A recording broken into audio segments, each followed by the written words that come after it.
Hello everybody and welcome back to another episode of Heroes of the Storm. My name is Winback and on today's episode we're going to try to fix my posture on the fly and keep my face in this stupid box.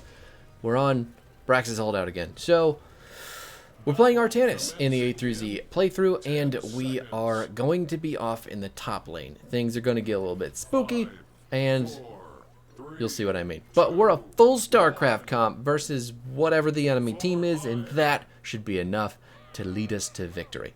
Now, this is a YouTube video, so feel free to like, comment, and subscribe your heart out. And if you at all feel inclined to support the channel, feel free to share with anybody you like, Reddit, Facebook, Twitter, do your thing or not. I appreciate it. Team comps today are going to be Blaze, Zagara, Raynor, Artanis, and Stukov versus Mei, Hogger, Genji, Uther, and Kira. Now, it should be Hogger up here, most likely, so not super concerned about fighting with him unless he's at full rage. I think we can trade into Hogger pretty well. Losing two people off of the top, though, not the best way to start the game, but enemy team is also going to lose an entire minion wave because they're putting so many people down in the bottom lane. So the kills that they just got really don't mean anything at all. Nothing at all. We are still basically even on XP, which is nuts to me. But the I don't know. The map's just going to be very unforgiving about that. If you're not here to soak the minions, you're doing something wrong, and that's not good. Now, since we are playing against Hogger this game, my assumption is that I'm going to be able to auto-attack him a lot, and it looks like that may be true. I did pick up Protector of Ire for only that reason, so we'll talk about that decision-making later. But if you're just here for the build, sorry it took so long to get here. We've got Protector of Ire at 1, Shield Surge at 4, 7 is going to be Follow-Through, Suppression Pulse at 10, 13 will be Triple Strike, Titan Killer at 16, and then 20 will either be Zealot Charge or Plasma Burn. So, all those things considered, let's just punch the Hogger. Yes, give me the damage. Let me scale into the late game off of you, lazy. Yes. Bounce around. He's going to be over here. He's still bouncing. Yep, there it is. And, my god, have you ever seen such huge Artanis brain in the top lane? I'm sure you have, but let me have this moment, please. So, Artanis' abilities are all, I mean, they're varying degrees of cool. The least cool ability that he has is his Twin Blades. And even that, I'm totally okay with. Twin Blades is your W. It is going to make our next basic attack happen immediately and hit twice. So, the auto attacks are going to give us stacks off of our level 1 quest, and they are going to help on our trait, which is probably a decent way to transition here. So our trait's called Shield Overload. It's on a 24-second cooldown, and then after taking damage that's dropping us below 75% health, we're going to get a shield. That shield is going to save our lives so often with this character, it is insane. The only downside to that is if there is any amount of CC on the enemy team to stop you from auto-attacking or using your Q, then your shield's just going to be fucked. Just completely fucked. And it's really sad and upsetting. But, that being said, it is, what is it? It's a 468 shield, and it's a 5-second shield at that. Basic attacks are going to lower the shield overload cooldown by 4 seconds as well. So, regular autos are going to drop it pretty quick, but your double autos on your W, your Twin Blades, are going to drop it by 8 seconds. So you hit that W button, slap somebody, and you've just taken 8 seconds off a 24-second cooldown, which is disgusting. Now, our next ability, our Q, is called Blade Dash. This is my favorite part about Artanis, mainly because it provides you a lot of kind of under-recognized advantages. Not only is Q very good at doing AoE damage, it's also going to get you cooldown off your shield overload, and when we talent for it, it is going to give us a decent amount of wave clear. I don't know if that's going to happen in this game, though, because we're not going to be taking... Oh god, I'm just... 3-man ganked by the Uther. Can we get out? We did. 200 health. Wasn't at all concerned. Genji's not coming over that wall because he's not at all confident in his abilities to kill me. I don't know if he would have anyway. And we're going to get the Kira kill on the bottom side of the map. Super! Is that a... No? Nope. Okay. That Stukov slow was very large, but doesn't look like that's happening. So anyway, but the Blade Dash, a lot of people don't understand that this is doing more than just going forward and coming back. The dash forward is going to deal less damage than the dash backwards, so remember that if you're trying to secure a kill, you want to hit them on the way back rather than the way forward. But on top of that, every time an enemy is hit is going to reduce the cooldown of shield overload by 1 second. So this is just enemies. If you hit an entire wave with your Blade Dash, you've just taken 7 seconds off the cooldown. If you hit a hero on top of that, that's another 2 seconds. So hit the whole wave, hit the hero, and you have taken 9 seconds off of a 24-second cooldown, which means that if Artanis is ever in a position where there is a lot of clumped up heroes or a lot of clumped up heroes and minions, that Q is going to be able to save your life at times. And you need to remember that on top of your auto attacks for resetting your shield cooldown, because that's what makes Artanis fun, is shields. Can we get Genji with this rotation? I don't believe so. He hopped under his tower, and I am not about to go under there, even though I have my full health bar. Are you really just hanging out? This is probably him baiting me with his team coming in to gank me, but there's 3 people downstairs, 4 people downstairs. There's nothing there. Okay, whatever. Leave Genji up here with his magnificent wave clear and my 78 level 1 stacks. Now, our E is our final ability, and it is the most frustrating ability in Artanis' entire kit. It's also the ability that gives him the biggest opportunity for playmaking. So, the Uther's behind me now. Fuck. Can we get him off of there? Nope, not in time. Oh, Kira came up as well. She got me under the towers. Is that enough? I had 2 seconds left on my shield overload. Had I gotten just one more auto or actually hit people with my Q, I would have gotten the shield in time. But that is neither here nor there. So, good gank, I guess, enemy team. Way to go. Commendable. Now, Phase Prism is going to throw out a very slow moving missile. It does damage, which is whatever, but when the missile hits an enemy hero, Artanis and that hero are going to swap places. That's good.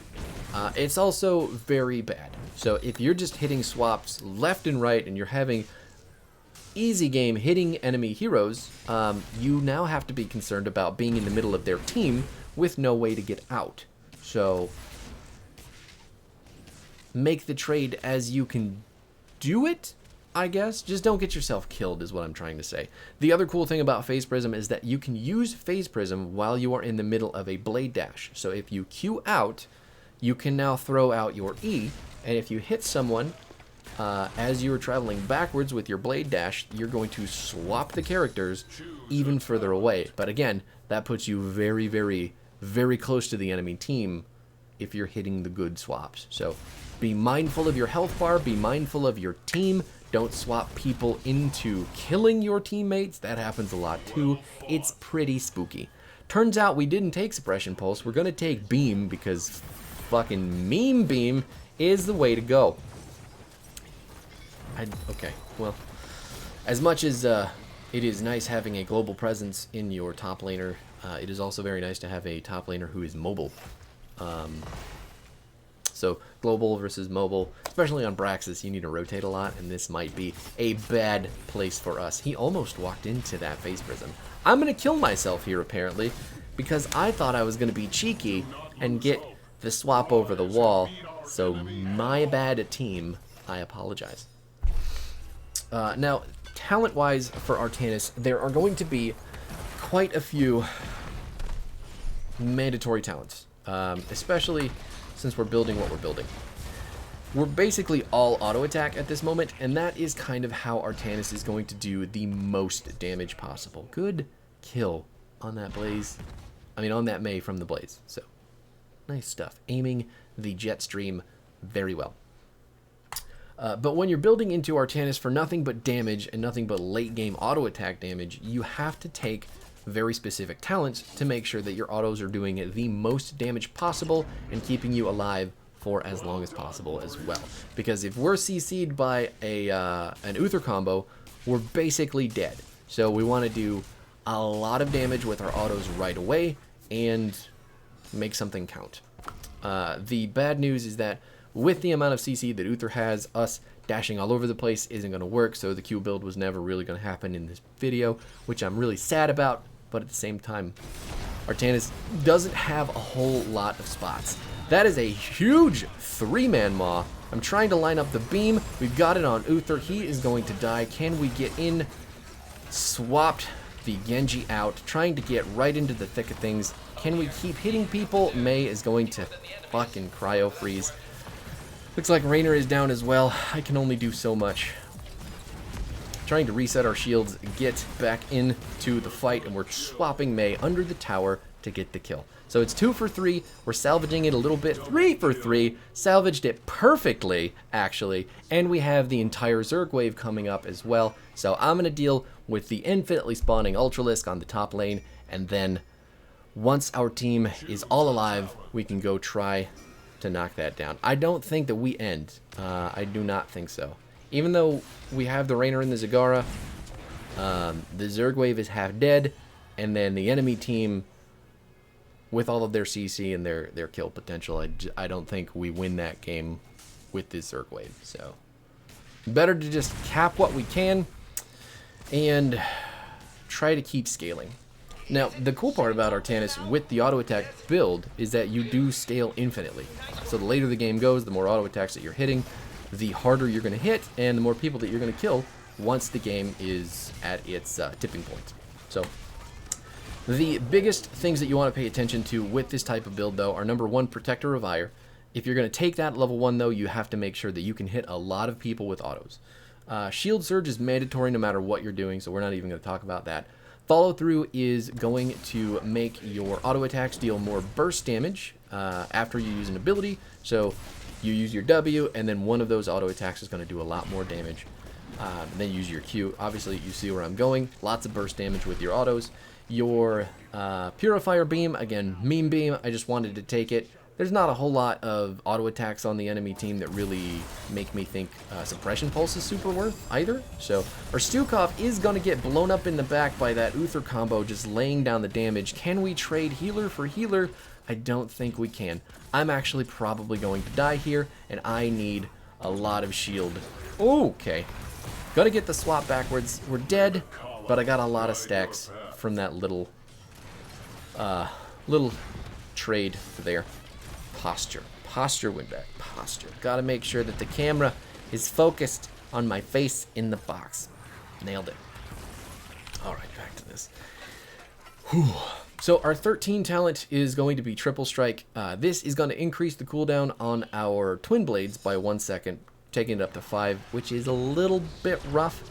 But hitting 3 auto attacks with 1 cast of it means that we now get 12 seconds off of our shield overload cooldown, which seems like a fair trade for that 1 second increase on the cooldown. So you basically half the cooldown of your shield overload with 1 cast of your W, which is dealing extra damage from both your level 1 and your level 7 talent. So it's pretty good, keeping things going. And then that is going to be doing even more damage with your 16, which is Titan Killer. Titan Killer is going to make all of your autos do 0.5% of the enemy's maximum health, and then your Twin Blades are going to do, I think it's 1.5 or 2. No, that's 1.5. So couple that with the auto attacks doing 0.5 on their own. All of your autos from your Triple Strike, which is 3. Oh my god, that Divine Storm and that Snowball, and that is 3 people instantly dead. That's just scary. And that is all thanks to that Uther combo. That CC is disgusting. So standing next to that man is a death sentence in this game for literally anyone on our team, and that is rough. Unless we're counter-engaging with a Maw on top of them clumping onto our clump, we're always going to die in those positions. Not to mention that we were in a real tiny choke on the top side, so just kind of fucked no matter what we do. But at 16, the Titan Killer is going to give us let's see, that's 6% max health every time that we hit a W, a Twin Blades, because we're hitting 3 autos instead of 2. So even if you don't pick Triple Strike, you're going to get 4% max health every time you cast Twin Blades, and it's on a 4-second cooldown. You can see where I'm going. It's a lot of damage. And all of the abilities that buff our auto damage are just doing that ever so infinitely with the way that our level 1 talent scales. So it's just stupid how much auto attack damage that this character can get to. Usually, if you're playing on a map and you're not in the off lane, oh, gonna interrupt your ultimate, get out of here. Can you just, all right, well, just gonna spin a little bit. Am I gonna die? Yeah, okay, let's go. I just need a little bit more auto attack. All right, whatever. I'll trade this swap for my life. Raynor got away with nothing. Absolutely 0 health, and we may have been a leading reason for that, but at the same time, I looked cool, so I'll take it as a win. Our level 20 talent is going to be probably the Meme Beam upgrade because I took it, but you should be taking something like Zealot Charge or Plasma Burn with this build because Zealot Charge is going to let you hit people from farther away with your W, your Twin Blades. Is it Twin Blades? It is Twin Blades. It's actually named Twin Blades, and Varian also has Twin Blades of Fury, so I guess that is different, but I like it better on Artanis, honestly. Our auto attacks are actually hitting for 258 right now. That's nuts. But Zealot Charge, again, it lets you hit people from farther away, and you're doing 6% of their maximum health with that, not counting all the damage from your level 1 and your follow-through and so on. And then your Plasma Burn, even if you take that, you're going to have your shield up a lot, so Plasma Burn is going to be doing a lot of damage. Let's see. Beam is going to kill Mei, but we are now 3 versus 4. I do want to go in. We're 3 versus 3 at the moment. Things are looking spooky, but I have a full health bar and so does Zag. The enemy team does not. Can we peel enough for her? Okay. Our healer's trying to come around the safe way to get to us. I can't. All right, perfect. We got the swap just in time to get Zagara out. Dash, dash, there it is. We're an unstoppable monstrosity of auto attack damage with this character at this stage. We've got 240 stacks on our level 1, which is a 24% increase on our basic attack damage, not to mention the 6% max health with the follow through. I don't have to say it any more than I've already done, but I just love saying it because my god, does this character slap, and it feels good. Oh, okay. Alright, here we go. We just need to clear out the Zerg wave because even though it is less than 50% when the enemy team got it, it can still kill buildings since it infinitely spawns Zerglings and Hydralisks. It could be real crazy bad. Now we can end the game, but there are no minions pushing here, so this is only a Merc Camp, a Catapult that are basically dead. So if we try to kill the objective, there is a very clear opportunity for the enemy team to kill us if they come up with their Uther combo again. So let's see where we're going. We've got the big slaps from our Stukov to knock everybody back. I don't know if we have enough siege. Now, our Raynor and our Zagara are a bit too far away, but Mei is going to save me from the Kira Whip, and I'm going to walk back towards their team after we put a Meme Beam. Oh no, she just dashed right out of it. Got to be looking for those things when you're playing Meme Beam, because if the enemy has even the slightest amount of mobility, there is no way in fucking hell that thing is going to kill anybody. Luckily, the Zerg wave is here to back us up on the top side of the map. It went through that keep, so we're not even going to make it to 20 to pick that Meme Beam upgrade. But that's okay. It's still not preferable to pick the ult upgrade. Still take Zealot Charge or Plasma Burn. Both better DPS. Both are going to be much more viable with your build, and you can fuck them up a lot less than you can fuck up your ultimate. So, if I didn't mention it, also, both of Artanis' ultimates are global, and they do different things very differently, but you can cast them from wherever you are at on the screen, and they will be very good. No, not very good. Suppression Pulse is very good. Laser is just kind of like, It's going to fuck up people's positioning more than it is going to kill people, but it's good for that. 260 on the end here. I will take it. Love it. The build, again, in case you need it, it's going to be Protector of Ire, Shield Surge, Follow Through, Triple Strike, Titan Killer, and then Zealot Charge. I made that decision now for past me, but Zealot Charge was the right call. Yeah. Anyway, thanks so much for hanging out. That is going to do it for Artanis. The week will be done tomorrow with Arthas for the A through Z. So we are burning it up here. Still not doing a great job keeping my face in the box. Gotta chest out, back straight, look forward. Yep, this is my actual height. Anyway, thanks for hanging out. I will see you guys tomorrow. GG's. Peace out.